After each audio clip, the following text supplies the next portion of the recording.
Hello, আমি কিশোর কুমার। আমি আসছি আগামী 8ই এপ্রিল রোজ মঙ্গলবার পাগল হাসান স্মৃতি পরিষদ কর্তৃক আয়োজিত আলোচনা সভা এবং সাংস্কৃতিক অনুষ্ঠানে যোগ দিতে। উক্ত অনুষ্ঠানে আপনাদের সবাইকে আমন্ত্রণ জানিয়ে রাখলাম। যার যার জায়গা থেকে সময় সুযোগ পেলে অবশ্যই আসবেন। পাগলের স্মৃতি এবং তার গানগুলো পরিবেশন করার চেষ্টা করব। সবাই ভালো থাকবেন, সুস্থ থাকবেন। প্রিয় সিলেটবাসী, আসসালামু আলাইকুম। আশা করছি সবাই অনেক ভালো আছেন। আমি আসছি আপনাদের গান শোনাতে আগামী 8 এপ্রিল সন্ধ্যায় আমাদের সবার প্রিয় পাগল হাসান ভাইয়ের জন্মভূমি ছাতকে। অবশ্য আপনারা সবাই উপস্থিত থাকবেন সাংস্কৃতিক পরিষদ কর্তৃক আয়োজিত অনুষ্ঠানে পাগল হাসান চত্বরে। আসসালামু আলাইকুম, আমি সঙ্গীত শিল্পী তোশিবা। পাগল হাসান স্মৃতি পরিষদ কর্তৃক আয়োজিত হতে যাচ্ছে বিশাল বড় একটি সাংস্কৃতিক অনুষ্ঠান আগামী 8ই এপ্রিল পাগল হাসান ভাইয়ের জন্মভূমি ছাতকে এবং আমার জন্মভূমি ছাতকে।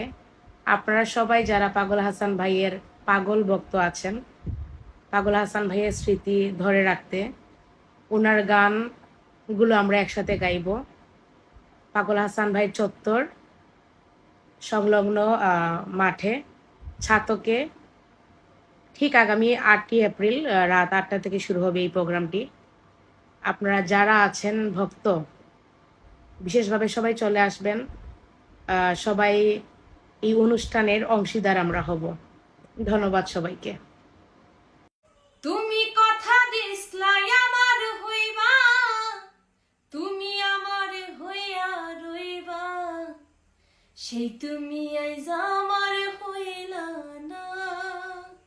সোনা বন্ধু রে, কথা দিয়া কথা রাখলা না,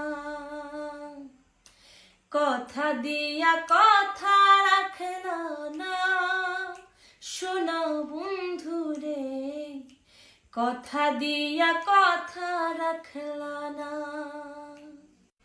হ্যালো এভরিওয়ান, আমি বন্যা তালুকদার। আমি আসছি আগামী 8ই এপ্রিল সন্ধ্যায় পাগল হাসান ভাইয়ের জন্মভূমি ছাতকে পাগল হাসান স্মৃতি পরিষদ কর্তৃক আয়োজিত সাংস্কৃতিক অনুষ্ঠানে গান পরিবেশন করতে। তাই দেখা হচ্ছে সবার সাথে আপনাদের পরিচিত পাগল হাসান চত্বরে। অনেক অনেক আড্ডা হবে সবার সাথে, অনেক গান হবে, ফান হবে। আমি তো আসছি, আপনারা আসছেন তো? হাই, আসসালামু আলাইকুম। আমি আপনাদের পথিক উজ্জ্বল আসছি আগামী 8ই এপ্রিল পাগল হাসান ভাইয়ের জন্মভূমি ছাতকে পাগল হাসান স্মৃতি পরিষদ কর্তৃক আয়োজিত সাংস্কৃতিক অনুষ্ঠানে দেখা হবে পাগল হাসান ভাইয়ের গান নিয়ে পাগল হাসান চত্বরে সন্ধ্যা ঠিক 8টায়। আমি আসছি, আপনি